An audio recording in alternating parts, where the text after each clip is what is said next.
Good morning. This is Maria Quattrone with Be the Solution. I'm so excited today on Friday, November 20th, to have my guest, Vince Viney from V2 Properties. Vince is the founder and CEO. Welcome, Vince. Thank you, Maria. Appreciate it. Glad to be here. Yeah, great to see you. How's everything going in the home building arena? It is definitely going. We had an interesting year. It's been a very up and down year, I would say. Coming into the year, incredibly moving fast, aggressive on sales, and of course, we all know that the shutdowns had a dramatic impact on our business. We managed to come out of that. We prepared well and put an exorbitant effort into locking down our sites and boarding our homes up. And myself and the team, literally everyone with a tool belt on and tools in their hand, boarded up 140 sites. Spent over $8,000 in plywood, believe it or not, and we locked down our sites over a week. That was possible. Yeah, so we were fortunate because luckily with us locking down the right way, we were able to secure our sites. We minimized our losses during that time, which was we were out ahead of it rather than spending our time trying to get more done right before the shutdown. I thought it'd be a better decision just to secure our sites and limit our losses, especially had we didn't even know the riots and the protesting that was to come. So we were really fortunate that we were able to do that. And then we came out of it really well. We came out of it. The biggest challenge we had was trying to get our supply chain working again. It was difficult with the aid package that they put in place for the financial aid package they put in place coming out of COVID. It was really tough getting some of our contractors and subcontractors to want to come back to work. So that was a bit of a challenge. But all in all, I think we navigated that pretty well. So I was happy with the outcome there. And then immediately had the most robust market I can remember in years coming out of it, where we put more homes under contract in a short period of time than really in our history. So had a great April, May, even June, then had a weird July, August slowdown, which was concerning, because of course I live in I grew up in Philadelphia, but I now live in the suburbs of Philadelphia, and the market was just crazy all year long out there. So it got concerning at points where we were a little slow, but they were still at a feverish pitch there. But then come September again, we got busy again. So all in all, from a number of sales, number of settlements, we'll have a record-setting year.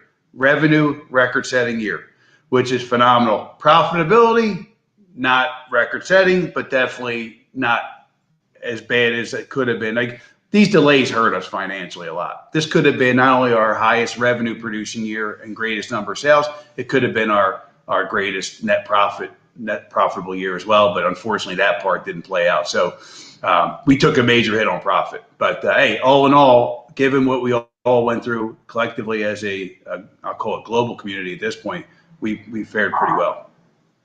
Well, that's incredible.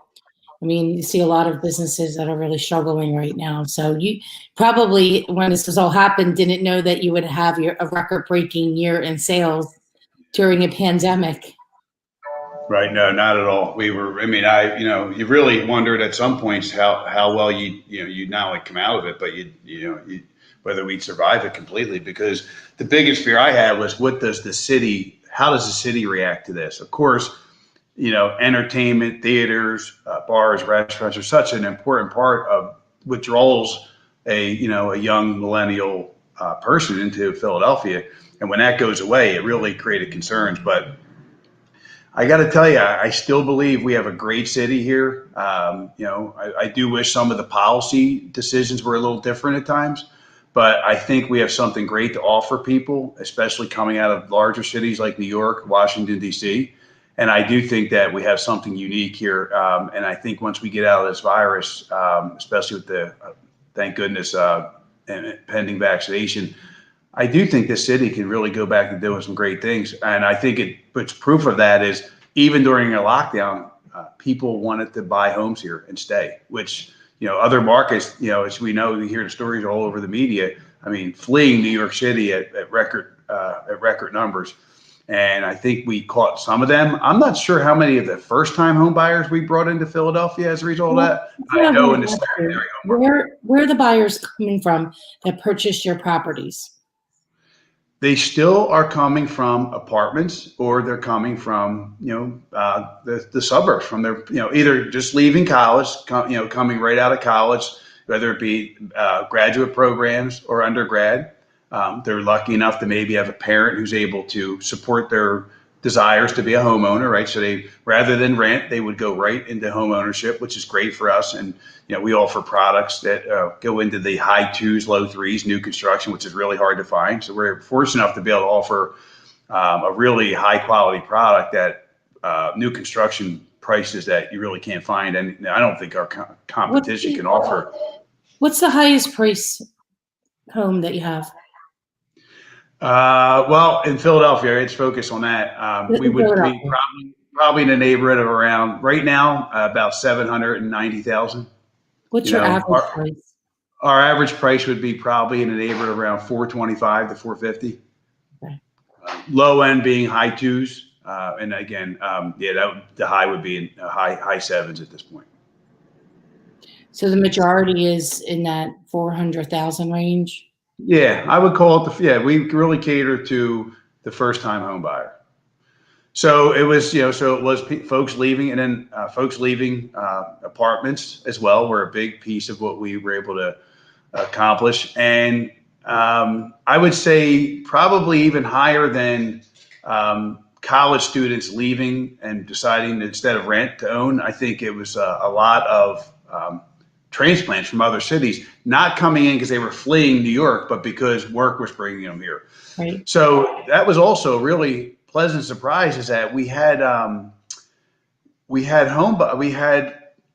folks moving into Philadelphia, but yet still working virtually. So even because eventually the thought is that they would be moving into one of the skyscrapers in downtown Philadelphia, which so luckily they still moved to Philadelphia to be closer to where they would eventually be going into work. And my hope is that these office buildings do actually open back up, and that they do bring people back to the office, physically to the office. So that's a concern, right? So if this commercial space doesn't get, companies that had folks in commercial space, I really hope that they bring them back in for the purposes of what we do, because we want them to want to be close to where they work. And that was probably, I'd say probably 30 to 40% of the homes that we sold were folks moving in from other locations outside the city for work. For work, yeah, that makes sense. That makes a lot of sense. Yeah, there's a lot of concern about the commercial real estate market, no doubt, in our cities, because if they're not going to renew their leases, because they think a lot of people are feeling that they can work from home and still have a similar outcome. So I think it depends on the business type, and that business's ability to either move somewhere else and be able to do that, or they have to stay in Center City. So if the government would give up some of this additional taxes that us business people have to pay, like the BERT, it would probably help keep more businesses in the city. I think that's something they should look real hard at, especially now. I agree. I mean, that's a every year I have to write, you write and you're like, what is this for? Right. I agree. The business privilege tax check. It's definitely not. I have a number of friends whose children moved into. Actually, I'm sorry.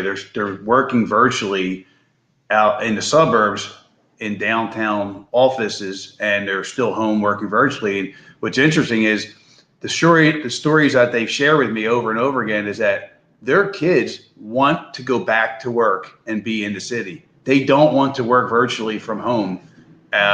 In my case, those same kids want to move into Philadelphia when they can financially prepare themselves. But even while they're waiting to do that, they don't mind the hour commute into the offices in Philadelphia, because they miss all the other social activities that surround work for somebody that's newly out of college, which is exactly what we want. We want people to learn to love. 100%. Yeah, we want them to learn to love our bars, restaurants, theaters, all the fun things that bring you here. So I'm excited about the fact that these younger kids whose parents I talk to a lot, they want to be close to the action. So we just got to hope that these offices, these companies make decisions to bring people back into the commercial spaces again. I hope it's sooner than later. Right. Me too. Yeah. Well, we'll have to see what happens with that. And we can control what we can control. So tell us about what's going on in your business now, Vince, and what you're building for 2021 and what's coming, out of the ground, and let's talk a little bit about the product. Sure. Our number one priority right now was we, as a company, we grew so fast, and we grew through working with a series of outside general contractor relationships. That what we did was, as a company, was we wrote exclusivity deals with general contractors that even though they were an outside company, they could only build for V2 properties. So we grew heavily and quickly, rapidly with that approach. But what I found is, as we've grown and as we've developed the brand that we have, it became increasingly more difficult for us to maintain one look and feel to the outside world. Because when you're dealing with 5 or 6 different outside general contractors, even though exclusive to us and we meet as one big organization, it's very difficult to eliminate outside company having their own agendas, introducing their own ideas on how things should be. So what we've done over the last year is we've moved away from that, and slowly, as we wrapped up projects that these general contractors were working on, we now have hired a full fleet of V2 properties, full-time construction managers. So we'll be fully vertically integrated right now, and we'll be building our own product. We have one strategic partner that we're going to keep, who's been with us and with me from the beginning. We're excited to maintain that relationship, but other than that one, we're going to have a full workforce of V2 properties construction managers. And what that will allow us to do is have one look, one brand, one feel to the outside world. We want our home buyers to see the same product. We want the same finishes. We want them to be able to predict what we do. We want our warranty and our follow-up process to be consistent.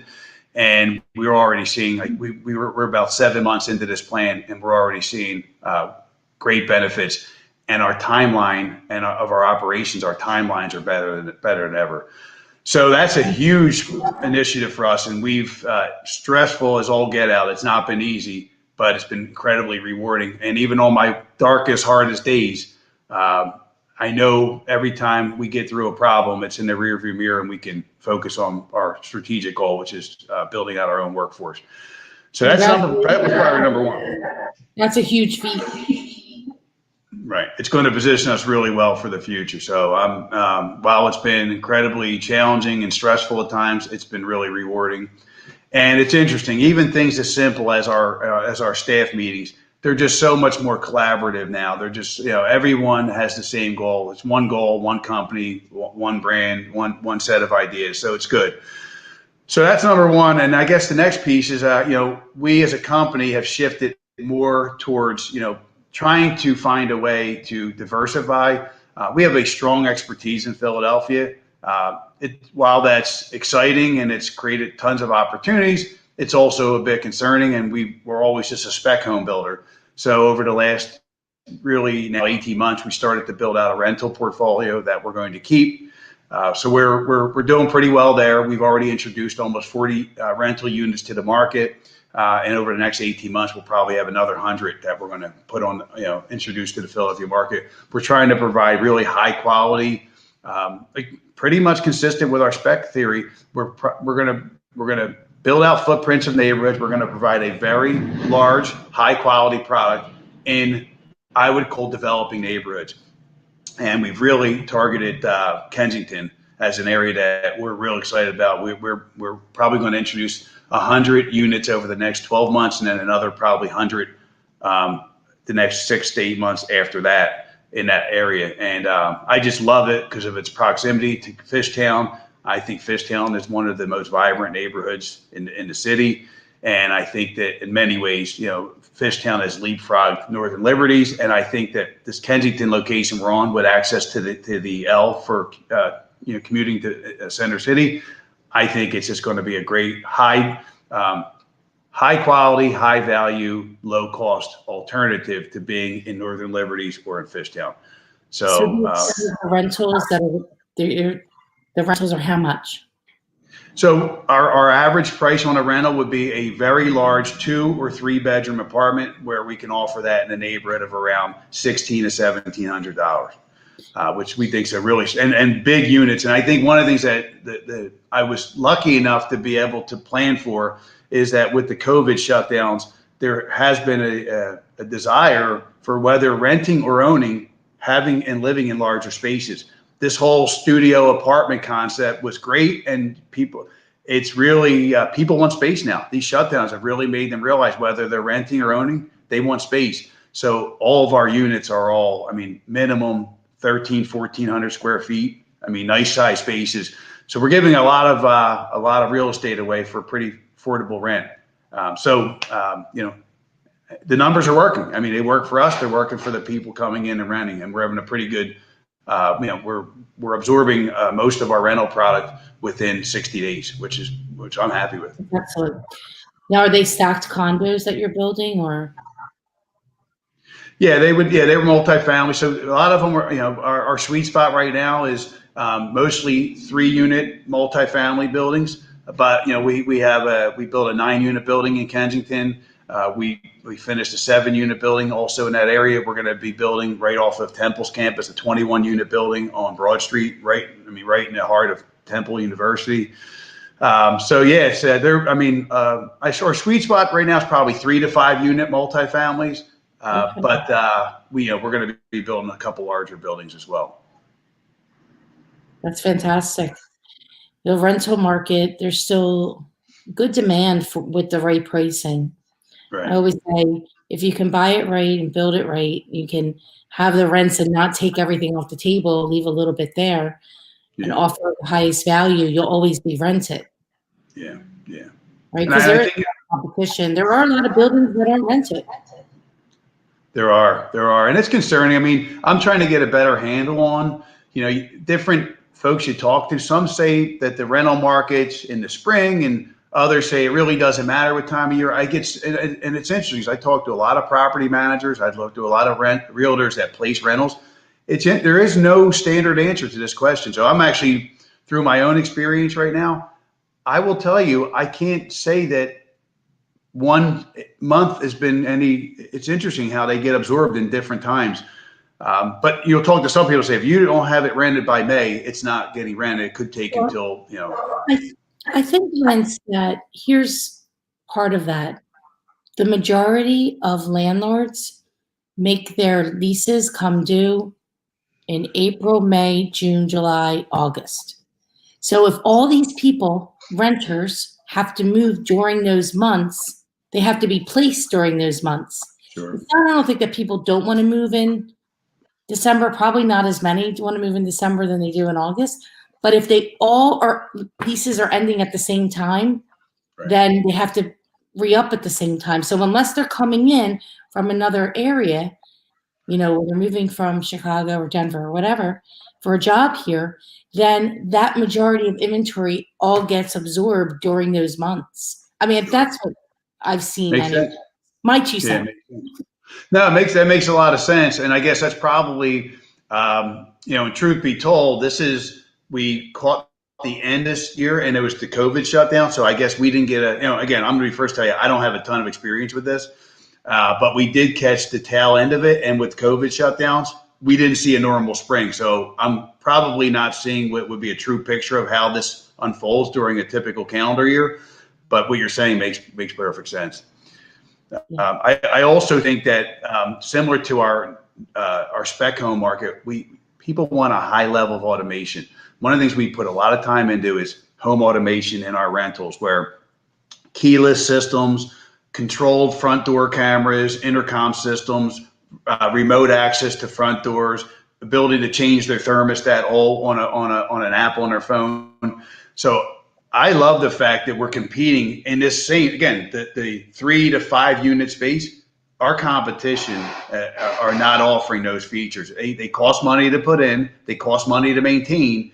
But I think it's interesting. We put these systems in a couple 3 units right at the tail end. We developed without the automation in them, and then we changed our strategy to do it. We retrofitted them, so we had tenants already in there, and they were so bothered and hassled by us getting back in to do this. And it's the greatest thing in the world is after they got it installed, they were so excited. And now, like handful of my field guys are telling me, they're saying, I can't even believe I would never go back to a place that doesn't have this type of access. Being able to let people in remotely and control their thermostat, look at their front door camera remotely. I mean, simple things that as homeowners, we can put little home automation in. But that market, that space from like 3 to 5 units, very rarely is that thought of in advance. So a lot of our competition, they're not offering those amenities.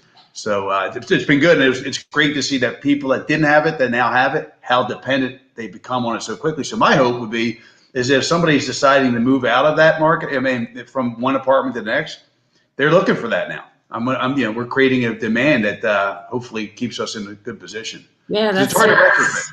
It's hard to do after the fact. Super smart on that. Well, renters want the same amenities that homeowners have, and the more that they can feel like home in that property, the more they'll probably take care of it too. Sure. Yeah, sure. I mean, that's, you want to have good tenants, especially now. You know what? I agree. And I've always been a big believer. These lessons are simple, right? For a while, when I first bought a house at the beach where we really couldn't afford to have it, so we rented. So my theory was always in rentals, and it's kind of, you start small, you get big. Your philosophies can remain the same in some cases, but I really do believe the nicer you keep something and the better you maintain it, the better people will treat it. And that's why, to me, it becomes a diminishing return, because once you lose control of your building, your apartment, whether you're renting a beach home or whether you're renting a 5-unit apartment building, if it's not a building that you take pride in and that you maintain, other people will treat it, your tenants will treat it exactly the way you do.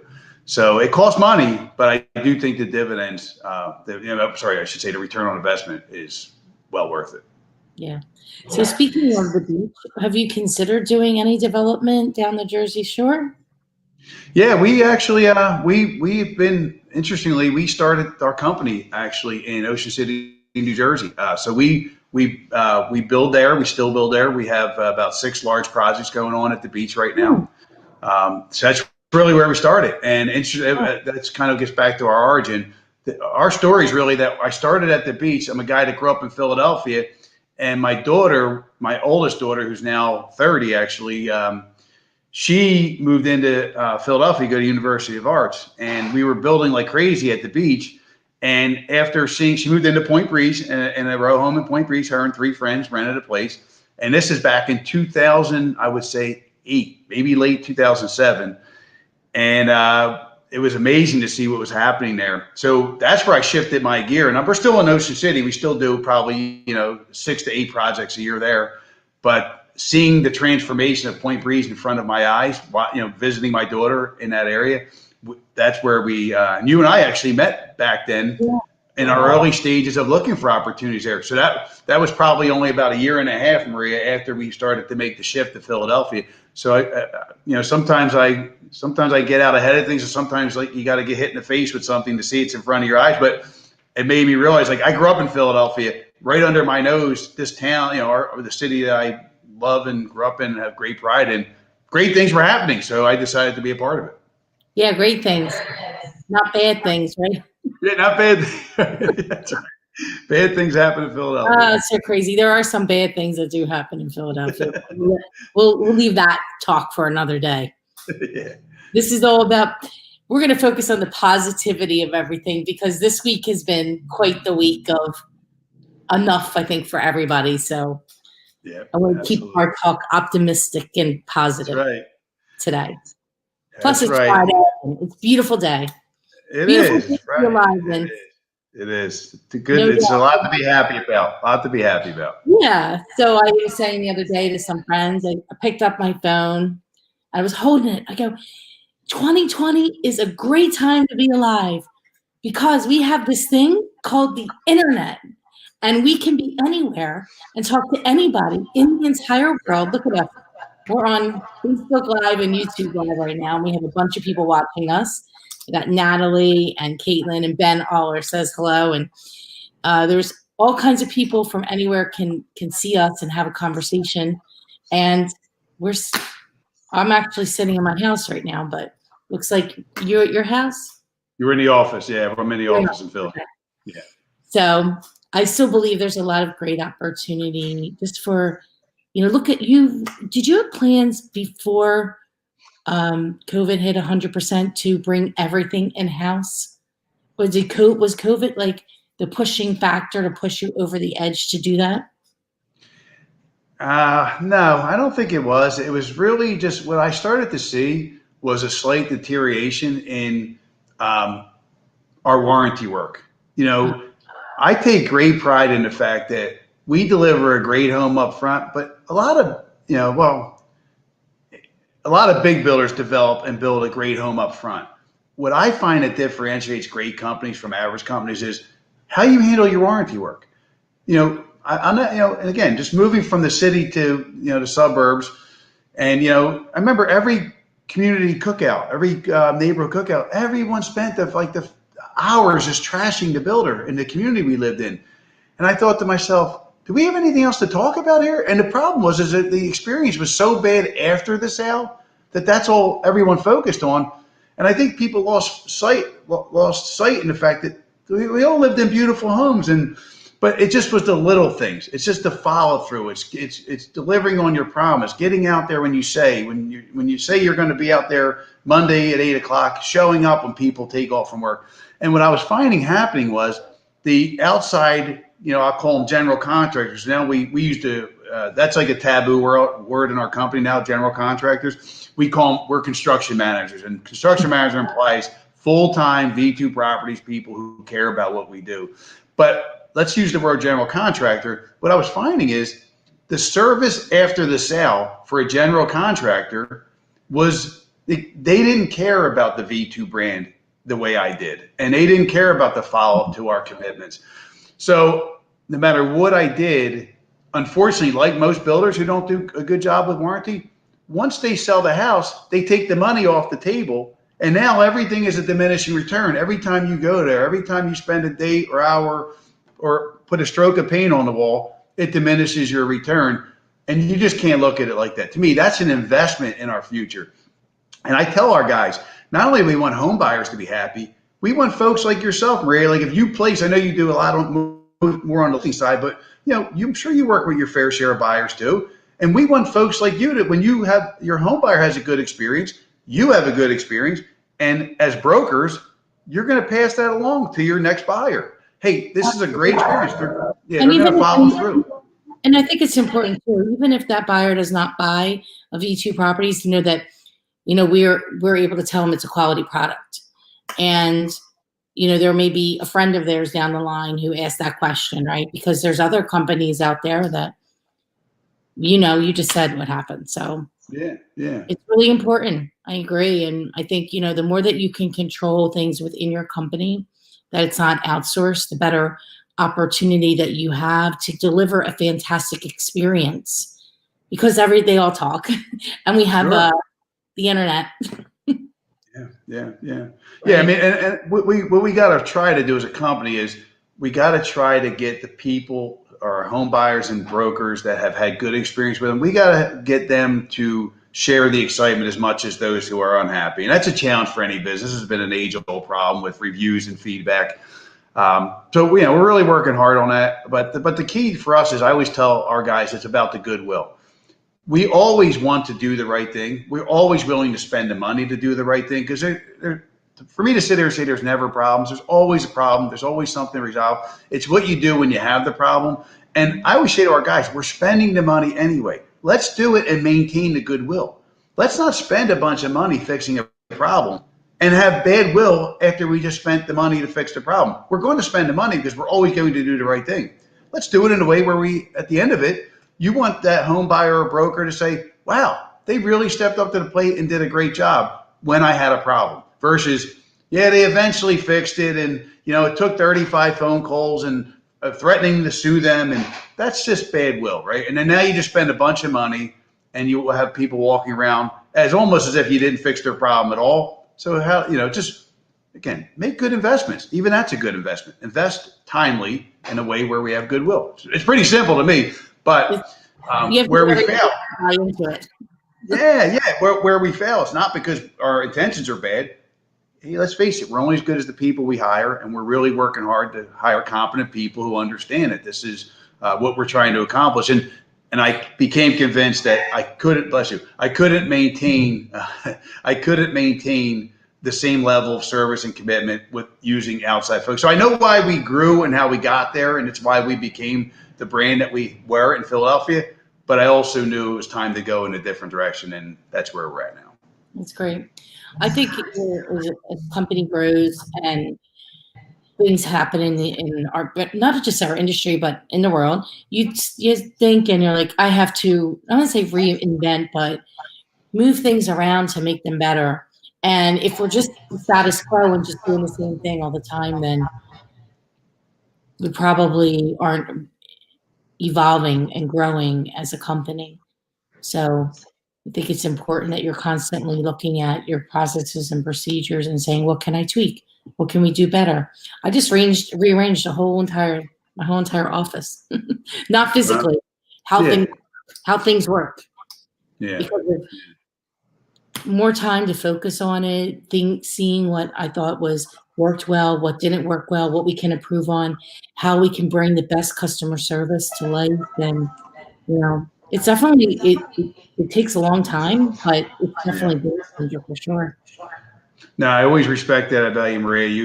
Since I first met you, I always thought it's great how you're always on the cutting edge of marketing. You're very research based. You're always willing to try new things. You've done some great things with Barbara Corcoran, and I always respected the fact that you're never accept status quo. So I see that in you, and I think that's important because as a successful business owner, if you're not evolving and changing like I've seen you do, you're not gonna make it. There's a lot of companies look back and say, "Man, we were the leader." Well, you stopped being the leader because you basically accepted what got you there versus how you got there. Yeah, we have to continue to evolve, and it takes time, and it takes being humble and vulnerable too, right? Because you got to look at yourself and say, well, the buck stops with me. Sure, it really does. His buck stops with you. We're the leaders. We have to say, okay, well, the mirror's not down here. It's right here. Hold it in front. Right. And even though it may be, not our fault, it's our responsibility. Right.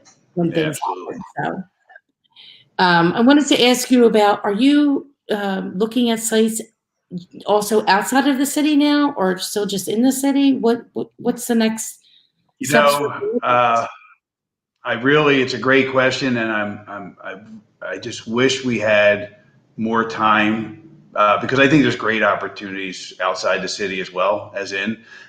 We're just unfortunately so internally focused right now on trying to get our operation reestablished the way I want it for our construction division in Philadelphia. For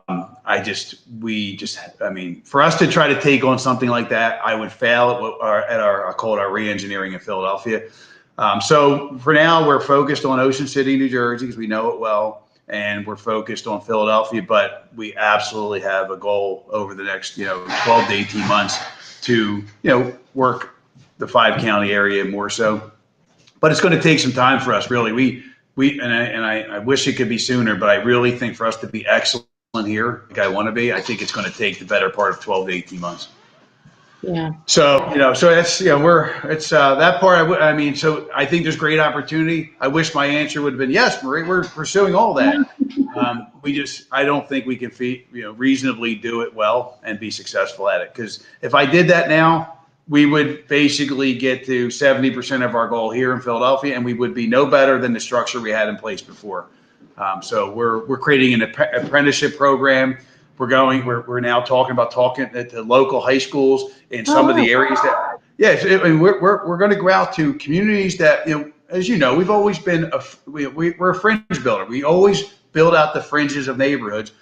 So what we want to do now is through our own construction management is create relationships with like the mass bombs of the world, trade schools, technical schools in the area, and bring in apprentices out of high school who, folks that have that have no desire to go to, college and, for, I would say, traditional learning, and have a construction management team where there's a 12 to 18 month apprenticeship program where folks can learn how to build a home, and then within 18 to 24 months be building homes themselves. So we're really excited about that. I don't know if it's going to be successful, but I want to put the time and effort into trying to develop kids coming out of the neighborhoods and schools, technical schools that we work in. I think it could be great for everyone. Building jobs, being the solution. Yeah, so I think it could be a great thing. So, so to answer your question, I'd love to get more focus on other things. But I hear other companies, and I think some of the names where you hear this company, they're in Chicago and they're in this and that, and then you really peel the covers back on that, and you find out that they, if your house isn't together where you started your business, and you're in Chicago and Miami, and you're here and you're there, I think that to me, you're chasing money, and everything that you've built is going to fall. Your foundation is going to fall apart right underneath your feet, and you not even know it. So I just don't want to do that. No, and I always talk about it as owners of companies managing the ambition. It all sounds good. It looks good to everybody else on the outside. Sure. Yeah. But when you pull back the covers, and you open that closet, all the shit comes thrown down. Yeah. It's like flashy marketing. It's like flashy marketing. It is, hey, we're in Chicago now. We're in Allentown. We're working down in Charlotte, South Carolina. I don't know. Charleston, South Carolina. I don't know. I just feel like, to me, and I know in some cases when I hear these things, it kind of makes me think, boy, am I missing an opportunity to expand and grow in these other places? But then when you learn more about those organizations and what's happening inside, it's just not a great scene, and it's just nothing more than marketing, which unfortunately is part of a business, but it just can't be the whole foundation of your business. Well, that's what happens. It's all this sales stuff, but then there's two sides, right? You need operations and you need sales. And if the operations isn't up to speed, and doesn't matter what you do on the sales side, the only way you can fix it is to throw money at it. And by throwing money at it, what happens is that you usually don't make any. Right. Absolutely right. Right. So, I look at other people too, and I go, well, they're doing this, they're doing that. And then I got to remind myself, okay, we got to focus on what we're doing. We know what we're doing. We know why we're doing it. And that's great. We can go out there. There's so much business right here in our Philadelphia metro market. So much business, so much opportunity. So being laser focused, blind shields on, not staying off the social media as much as possible when I'm not doing the videos and podcasts, and just like very focused and, delivering that great product, like you guys do. Well, I'll also say this. I think for us and for yourself, Philadelphia is a very unique and challenging market in a lot of ways. And I think there's a lot of barriers to entry. And I think for folks like ourselves, we have the difficulties worked out. Back to, COVID shutdown. If we were out in Montgomery County or Delaware County or Bucks County, we wouldn't have spent a week and a half boarding up all of our sites, right? They would have been safe and secure, and no one would have had to worry about anything. But we know what it takes to be successful here because we've been at this so long. So there's a lot of things that happen in our world that other builders don't have to deal with. So the good thing is, hey, if you're going to figure something out, we feel like we figured it out in the most difficult construction market to work with in the area. So in my mind, growing into a suburban community, if we've mastered this and the barriers of entry are far greater here, I think we can have a real stronghold here we don't have to worry about, because go through a couple tough projects where, all the plumbing's been ripped out and the electric's ripped out 3 times, and we get better at what we do because of the going through it. So new builders coming in, it can ruin them. And I think because of that, we understand our market really well. and we'll have that to build on as we expand into other markets. So I look at that as a positive in the sense that we, and the second side of that would be, let's take a look at like a Mike McCann and these guys. Like they've been in this market forever, right? The market goes up and down, but there's a way to stay successful for years and years and years in this market through the good times and the bad, if we all believe in it. And I do. I believe in this market. So I think those you stay with it, build a stronghold, maintain it, keep changing your product around. I think this is a market that could be good for many, many, years, decades, to come. Well, we see a lot of movement right now. People wanting more space, bigger properties, or renting and wanting to go from a 1-bedroom to a 2-bedroom home, or a 2-bedroom home to a 3-story townhouse, 4-story townhouse, or they're in a townhouse and it's not enough space and they do want that single family home. So there's opportunity across the board. Just consumers stuck in the house for however many months, staring at the kitchen cabinets that they hate, or the floor that needs to be replaced. They're like, forget about this, we're moving. So you see a lot of movement right now. Interest rates, I mean, if you're in a conventional loan, you can get 2.75, and a jumbo, over $1 million, you're at like about 3.125%. Right. Money's cheap. You refi your stuff. If you have a property, you can refi for 15 years and be basically paying the same amount in your mortgage at, I just saw 1.7%, 1.5% some cases. Wow. Crazy. Yeah. Well, there's still, and then I guess thankfully, it looks like the abatement's going to be extended, which is great for everyone. So that was a real huge, one of those thank goodness type of moments, because when you combine all the things that we've dealt with this year and losing an abatement program like that, thank goodness the better minds prevailed on that one. Yeah. So, hey, interest rates low, abatement in place. There's really no reason why we should think that we can't continue to build, even if there's, I call it, valleys along the way. There's no reason to think that we can't keep this thing in an upward trajectory. Yeah, the BIA did a great job on that, with the bills that they put out there to the council and city. So that's really great news. Did you hear about the wholesaler bill that they had?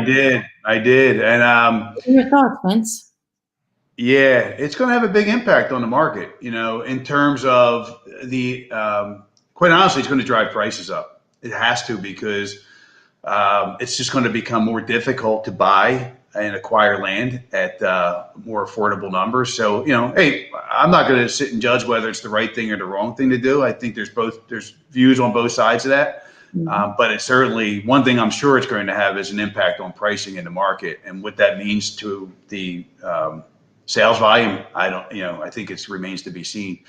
But, I see the reason for it, and I see how in some ways it's going to potentially hurt the market as well. It's and I do expect it to get passed. I would be surprised if it didn't get passed. I expect that it will pass. I think that, I look back about a decade ago or so, and there were some people doing wholesaling at the time, but they were buying them and they were holding them, or they were buying them and they were, flipping themselves. And then the occasional, they'd sell one to their friend or something like that. And that was fine and dandy. It wasn't like crazy. Then you got this like crazy whole, somebody has it, then another wholesaler gets it, and then they try to put it, then they put it on the MLS. The MLS was designed for wholesale deals. We weren't designed, the brokers and the wholesale, like, we've been in deals with that, but it's always been a mess. Right. They haven't been easy, right? And then what the biggest issue that we've solved, Vince, was that when the home seller comes to the settlement and they see on the sheet that the wholesaler got $25,000 fee and the property was $180,000, and they're sitting there going, wait, I sold it for 40 to you, or 50, whatever the numbers are, right? And now you're 180. That's a bad place for anybody to be. And we're in there going, it's not good. Yeah, there's definitely, That part of it is the bad part of it. I agree. True story. We came out of a settlement from a wholesale deal where the guy, the seller, sold a wholesale fee on the settlement statement, and it was such a high number that he actually tried to chase the guy down, almost drive over him in the parking lot with his car. He, for whatever reason, went through with the deal, but actually almost ran the guy down with his vehicle leaving settlement. That's true story. So I guess that's a seller that felt pretty. I guess we could all agree that that's a seller that felt pretty bad about that transaction. And that's what they don't want people to be taken advantage of. I think that's the biggest part of it. At least what I've seen, with the Yeah, seller. I agree. Yeah. What the challenge that I think you create I think we agree on the sides of it that need to change. I think the other side that maybe gets impacted is there are some sellers that need to get rid of their lot or product fast and are distressed, or maybe try to make at least a couple bucks before things go to sheriff's sale. I think some of that's going to become more difficult for them because I do think that a quick sale, a distressed sale for somebody who really is in need is probably going to not be as available as it used to before. Mm-hmm. So I'm not going to judge wholesalers. There are good ones and there are bad ones. There are legitimate ones. Of course, I think the legitimate ones are going to still do well, and they're going to still have a market. Yeah, no doubt. I think it's protecting the consumer is the biggest thing. And, I agree. That's do the business right. I agree. That's the biggest thing. So for 2021, how many houses are you going to deliver to new happy buyers? Yeah, so we're projecting between rental. We'll probably deliver about 90 homes on a spec market, and we'll probably deliver about somewhere in the neighborhood of around 125 to 130 rental units as well. So we're committed to a big year in 2021. Like every other year in the past, we're just hoping that the market cooperates with us. But we're not getting smaller. Every year we're getting bigger. And sometimes even despite my intentions, we seem to, sometimes I always say to our guys, we're a big monster to feed now, and we have a lot of resources to deploy, and we've been deploying them. And sometimes it's actually hard to stop growing when you get to a certain point in terms of because we have a lot of investors. We have folks who have come to count on us for investment income. And so we have a big year planned, bigger than ever. More investors on board? Or? Yeah, we've been pretty stable. I haven't, again, because our model is when most of our investors reinvest their profit and their returns. So even when we're not trying to grow, we grow because very few of our investors pull their profit out. So we're just trying to, I haven't released any investors, but I also haven't pursued any. So investors have been status quo, not because the market hasn't supported my efforts to grow. I just intentionally have not spent any time trying to grow that. And the only places we've grown, which we've grown about 10% in terms of total investors, is just word of mouth, friends of friends, sisters, brothers, parents, bringing folks in. Sure. So, but I'm really not trying to grow it. Yeah, that's good. Organic growth is good. Yeah, that's really what it's been. And there's actually times. There's been times, Maria, this year where folks have said, "Hey, my mom wants to put another, 100 or 200,000." And I've actually had to say no, just because there just wasn't something available to absorb more capital. Mm-hmm. So I guess it's a good problem to have. But I just want to grow in a responsible way. I want to make sure that we're continuing to find the right deals. Profitability, our financials are targeted. Our pro formas are. I don't want to compromise our pro formas. We have a formula. We have a ROI that I commit to, and I think the problem is when you start taking in too much money, you start to compromise on your acquisitions, and we can't do that. No, holding principles and standards that you've set out for the company is the number one thing to keep things moving in the right direction. Yeah. I've seen that when we say, okay, well, here's how we do things, and then, but not for that person, it's okay. No, it's not okay. Yeah, that's right. We have to follow exactly the thing, because once you start to let that down, then it's okay. Well, then this thing. Oh well, No, you start bending, and then once you start bending, you have chaos within organization. I agree. We actually, every year, one of the things we do is we have an annual investor event, and this year, unfortunately, they canceled because of the virus. But one of the things I'm really proud about is, to your point, transparency is we have the same deal for all of our investors. We have no side deals. We have no variation to that. And when I present to our investors, we'll have 150, 175 people come in for this event. And I'm able to roll out our program. I'm able to roll out the fact that all of our investors made their full committed return. And I'm doing that in front of everyone in the same room. So there's no side deals. There's no, and there's times, trust me, it's tempting to bring in a large capital stream and do something different or off the page with it. But you're right. As soon as you do that, you leave the page and you create chaos. So we're proud to be able to share the same program to all of our investors, full disclosure. And when we say everyone made their money this year, I always laugh. I say, hey, no one threw tomatoes at me, so I guess I'm telling the truth that everyone made their money, because you're all here and no one threw anything at me. And everyone was invited. I didn't exclude anyone from the party. So it's good. It's kind of funny, but we make a joke of it.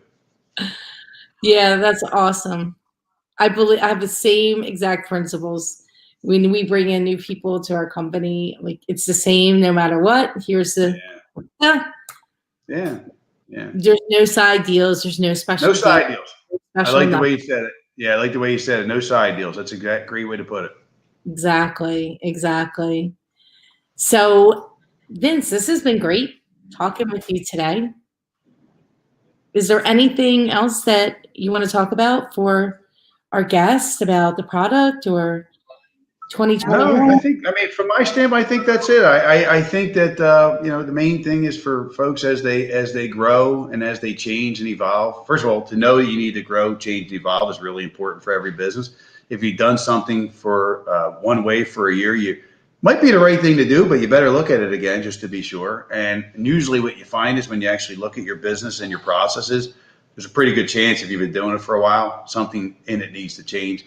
But I think the most important thing is for us is, as you do that and as you grow, when you change your process, to make sure that you are staying consistent, because it's really easy to do the right thing early on, but as you grow, it becomes easier to lose control and let things that allowed your growth to basically be compromised. So I think it's grow, reevaluate your processes, and then when you do that, make sure that you maintain consistency. I mean, that's the message for us. And it's not easy. It is not easy. It's really difficult to do. Easy to say, difficult to do. I say slow. We say at the office right now, we're doing slow down to speed up. Yeah, that's great. I agree. And this is a good time of year.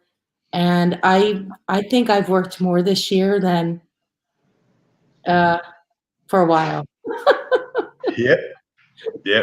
It keeps me out of trouble anyway. There's not too much trouble you can get in these days. So, Well, Marie, you just got to start sleeping less. If you got 4 or 5 hours, you got to cut that down to 3. That's all. That's how you work more. It's easy. Just sleep less. I love it. It's fun. I also talk about, though, taking that one day off a week so that Absolutely magic can happen, so that you can clear the head. Because if you're in production, which means like working in the business, you're not developing new ideas. You're not able to think. You think differently when you're not in the mode of. Oh yeah, the grind, man. The grind can really take you down a path that becomes unproductive if you don't take that downtime a little bit here and there. Yeah, like the days of like hustle are kind of, let's focus on the right things. Let's focus on taking, the action every day that we need to take. I'm like, slow and steady wins the race. Yep, absolutely. I agree. It's tough. You got to take it. But so if you're looking for an exciting Saturday with me for downtime, I'll welcome everyone to just go to Costco with me and walk around. That's how pathetic my life's become. That's my downtime. I just walk around Costco and just, So yeah, I'm not that fun of a guy on my downtime, but it's important to me. Yeah. Well, it was great talking with you today, Vince. I love your energy. I'm so happy to see your business is doing fantastic. And thank you for being the solution. And I wish you and your family a wonderful Thanksgiving and holiday season. And I look forward to seeing you hopefully sooner than later. It's my pleasure and an honor to be here. Thank you very much. Same to you. Thanks. Happy holidays, everyone. Thank you. Happy holidays. See you soon.